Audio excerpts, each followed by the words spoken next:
नमस्ते। आज हामी एउटा यस्तो विश्वासको बारेमा कुरा गर्दैछौँ जुन धेरैले साँचो मान्छन् तर त्यसले गर्दा ठूलो जोखिम हुन सक्छ। हो, आज हामी सेफ पिरियडको मिथकलाई तोड्दैछौँ। ल, एउटा प्रश्नबाटै सुरु गरौँ है त। महिनावारी सकिएको 2-3 दिनपछि यौन सम्पर्क राख्दा गर्भ बस्दैन भन्ने कुरामा कति ढुक्क हुन सकिन्छ? सायद धेरैको जवाफ हुन्छ एकदमै ढुक्क। तर अचम्मको कुरा के छ भने अधिकांश नचाहिएको गर्भधारण ठिक यही विश्वासले गर्दा हुन्छ। त्यसैले यो विषयलाई राम्ररी बुझ्न एकदमै जरुरी छ। ल, यो मिथकलाई जरेदेखि उखेल्नु अघि आउनुहोस् पहिले शरीरको मासिक चक्र अर्थात् यो मन्थली क्लकको बेसिक विज्ञानलाई बुझौँ। महिनावारीलाई धेरैले एउटा चक्रको अन्त्य मान्छन्, तर वास्तवमा यो अन्त्य होइन, यो त एउटा नयाँ चक्रको सुरुवात हो। जब गर्भ रहँदैन, पाठेघरको भित्री तह रगतको रूपमा बाहिर निस्कन्छ, जसले अर्को सम्भावित गर्भधारणको लागि बाटो खोल्छ। यो हेर्नुहोस् त, एउटा सामान्य 28 दिनको चक्रलाई 4 चरणमा बाँडिएको छ।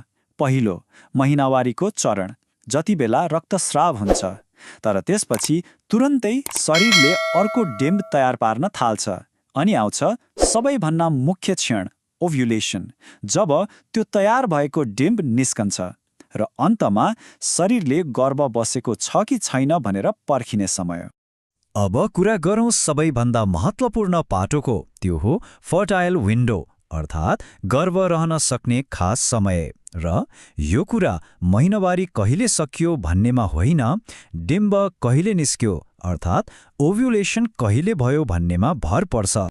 र यहीँनिर आउँछ एउटा अचम्म लाग्दो तथ्य जसले यो सेफ पिरियडको पुरै धारणालाई हल्लाइदिन्छ। त्यो के हो भने यौन सम्पर्कपछि शुक्रकीट महिलाको शरीरभित्र 5 दिनसम्म जीवित रहन सक्छ। हो, पुरै 5 दिन। तर शुक्रकीटको तुलनामा डिम्बको आयु भने एकदमै छोटो हुन्छ।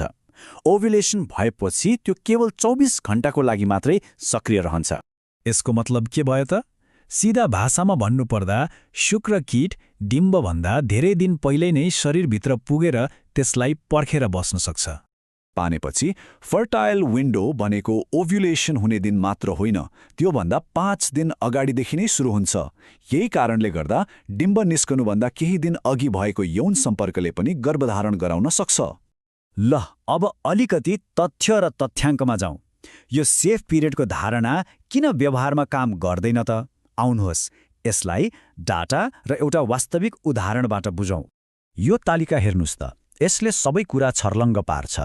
महिनावारी चलिरहेको बेला गर्भ बस्ने सम्भावना लगभग 0 हुन्छ। तर महिनावारी सकिने बित्तिकै 6औं दिनदेखि नै सम्भावना देखिन थाल्छ, थोरै भए पनि। र ओभ्युलेसनको बेला त यो सम्भावना सबैभन्दा उच्च हुन्छ। यसलाई अझै राम्ररी बुझ्न एउटा उदाहरण हेरौँ है त। मानौ कसैको मासिक चक्र अलि छोटो 26 दिनको छ। उहाँको ओभ्युलेसन लगभग 12औं दिनमा हुन्छ। अब यदि उहाँले 7औं दिनमा अर्थात् महिनावारी सकिएको 2 दिनपछि मात्रै यौन सम्पर्क राख्नुभयो भने के हुन्छ?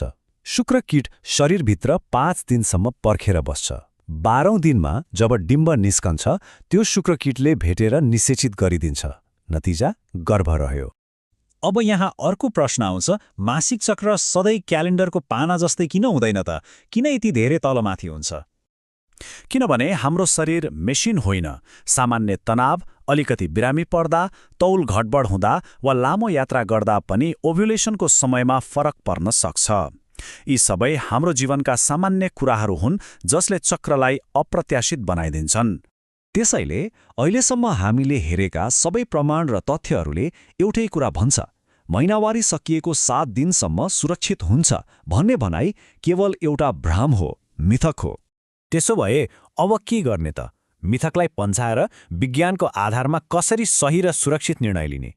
यसको समाधान एकदमै स्पष्ट छ र यो 2 फरक लक्ष्यमा निर्भर गर्छ। यदि कसैलाई गर्भ चाहिएको छ भने उहाँहरूले ओभ्युलेसनको समय र त्यसको केही दिन अगाडि यौन सम्पर्क राख्नु सबैभन्दा उत्तम हुन्छ। तर यदि गर्भ चाहिएको छैन भने सेफ पिरियड जस्तो अविश्वसनीय तरिकामा कहिल्यै भर पर्नु हुँदैन। बरु कन्डम, पिल्स वा आइओडी जस्ता भरपर्दो उपायहरू अपनाउनु नै बुद्धिमानी हो। अन्तमा हामीले बुझ्नुपर्ने कुरा के हो भने शरीरको चक्र कुनै क्यालेन्डरको मिति होइन, यो एउटा जीवन्त र जटिल प्रक्रिया हो। यो विश्लेषणको उद्देश्य पनि यही गलत धारणालाई हटाएर वैज्ञानिक बुझाइ स्थापित गर्नु थियो।